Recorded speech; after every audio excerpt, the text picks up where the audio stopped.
Friends, എല്ലാവർക്കും നമ്മുടെ വീഡിയോയിലേക്ക് സ്വാഗതം കേട്ടോ. ഇന്നൊരു പാലക്കാട് സ്പെഷ്യൽ കുമ്പളങ്ങ ചിക്കൻ കറിയുമായിട്ടാണ് ഞാൻ നിങ്ങൾക്ക് മുമ്പിലേക്ക് എത്തിയിരിക്കുന്നത്.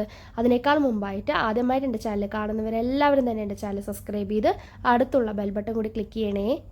നമുക്ക് വീഡിയോയ്ക്കകത്ത് പോകാം. ഇതിനു വേണ്ടി ഞാൻ ഇവിടെ എടുത്തിരിക്കുന്നത് ഒരു 1/4 കിലോനോളം വരുന്ന കുമ്പളങ്ങ ഒരേ അളവിൽ അത്യാവശ്യം വലുപ്പത്തിൽ ഞാൻ ഇവിടെ കട്ട് ചെയ്തെടുത്തിട്ടുണ്ട് കേട്ടോ.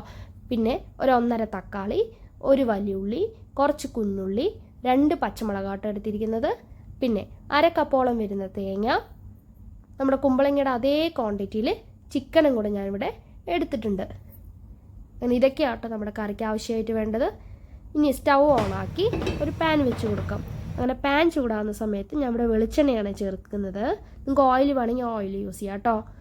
എണ്ണ ചൂടാകുന്ന സമയത്ത് കടുക് ഇട്ട് കൊടുത്തിട്ടുണ്ട്. കടുക് പൊട്ടുമ്പോൾ നമ്മുടെ കുഞ്ഞുള്ളിയും കട്ട് ചെയ്ത് വെച്ച വലിയുള്ളിയും പച്ചമുളകും കൂടെ ചേർത്ത് പെട്ടെന്ന് വഴങ്ങി കിട്ടാൻ വേണ്ടി കുറച്ച് ഉപ്പും കൂടെ ചേർത്ത് കൊടുത്ത് നല്ലോണം വഴറ്റിയെടുക്കുന്നുണ്ടേ. അങ്ങനെ നമ്മുടെ ഉള്ളി നല്ലോണം വഴങ്ങി കിട്ടുന്ന സമയത്ത് നമുക്ക് നമ്മുടെ കട്ട് ചെയ്ത് വെച്ച 1.5 തക്കാളി കൂടെ ഇവിടെ ചേർത്ത് കൊടുക്കാം കേട്ടോ. അങ്ങനെ തക്കാളിയും ഉള്ളിയും പച്ചമുളകും എല്ലാം നല്ലോണം വഴറ്റിയെടുക്കുക.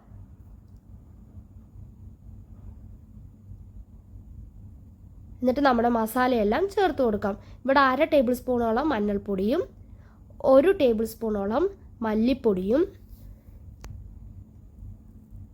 1/2 ടേബിൾ സ്പൂണോളം കാശ്മീരി ചില്ലി പൗഡറുമാണ് ഞാനിവിടെ ചേർത്ത് കൊടുക്കുന്നത് കേട്ടോ. ഒപ്പം തന്നെ 1/2 ടേബിൾ സ്പൂണോളം ഈസ്റ്റേണിൻ്റെ ചിക്കൻ മസാല കൂടെ ഞാനിവിടെ ചേർത്ത് കൊടുക്കുന്നുണ്ട്.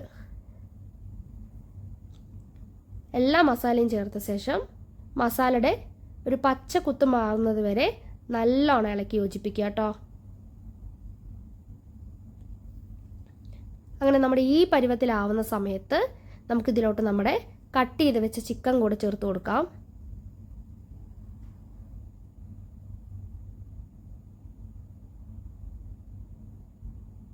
അങ്ങനെ ചിക്കൻ ചേർത്ത ശേഷം നല്ലോണം ഇളക്കി യോജിപ്പിക്കുക.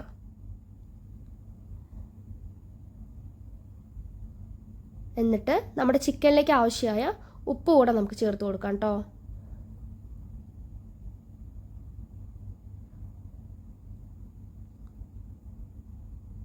ചിക്കനിലേക്ക് ആവശ്യമായ ഉപ്പും കൂടെ ചേർത്ത് നല്ലോണം ഇളക്കി യോജിപ്പിച്ച്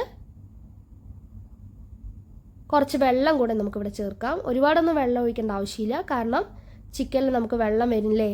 അതുകൊണ്ട് നമുക്ക് കുറച്ച് വെള്ളം മാത്രം ഇവിടെ ചേർത്ത് നമുക്ക് അടച്ച് വെച്ച് ഒരു 10 മിനിറ്റോളം വേവിക്കാം കേട്ടോ. അങ്ങനെ തുറന്ന് നോക്കുമ്പോൾ നമ്മുടെ ചിക്കൻ ഒരു പകുതിയോളം വെന്ത് കിട്ടിയിട്ടുണ്ടേ. കണ്ടോ?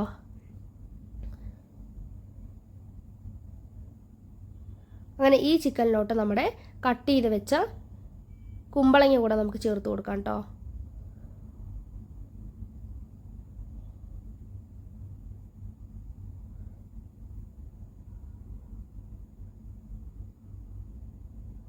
അങ്ങനെ കുമ്പളങ്ങയും ചേർത്ത ശേഷം ചിക്കനും കുമ്പളങ്ങയും കൂടെ നല്ലോണം ഇളക്കി യോജിപ്പിച്ച് നമുക്കതിലോട്ട് ഇതിനാവശ്യമായ കുറച്ചുകൂടെ ഉപ്പും വെള്ളവും കൂടെ ചേർത്ത് കൊടുക്കാം കേട്ടോ. ഒരുപാടൊന്നും ഒഴിക്കേണ്ട ആവശ്യമില്ല, കുറച്ച് ഒഴിച്ചാൽ മതി.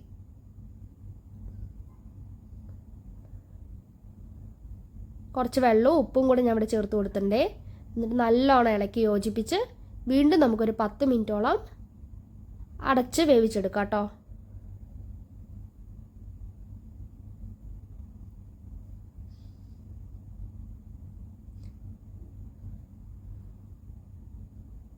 അങ്ങനെ തുറന്നു നോക്കുന്ന സമയത്ത് നമ്മുടെ കുമ്പളങ്ങയും ചിക്കനും എല്ലാം യോജിച്ച് അടിപൊളിയായി വെന്ത് കിട്ടിയിട്ടുണ്ട്.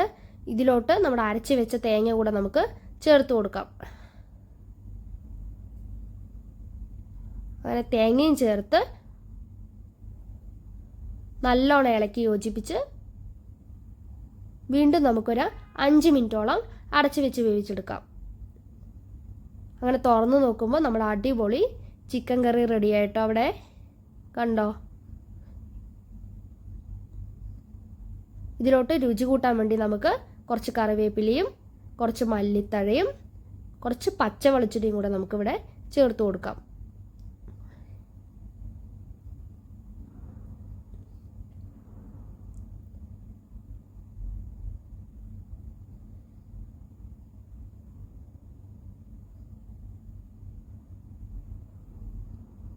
എൻ്റെ ഈ റെസിപ്പി ഒരിക്കലെങ്കിലും എല്ലാവരും ട്രൈ ചെയ്ത് നോക്കണം കേട്ടോ. എൻ്റെ ഈ കുഞ്ഞു വീഡിയോ ഇഷ്ടപ്പെട്ടിട്ടുണ്ടെങ്കിൽ എല്ലാവരും ലൈക്ക് ചെയ്യണേ. എൻ്റെ ചാനൽ സബ്സ്ക്രൈബ് ചെയ്യാത്തവരെല്ലാവരും തന്നെ എൻ്റെ ചാനൽ സബ്സ്ക്രൈബ് ചെയ്ത് മറ്റുള്ളവർക്ക് കൂടെ ഷെയർ കൂടെ ചെയ്ത് കൊടുക്കണം കേട്ടോ.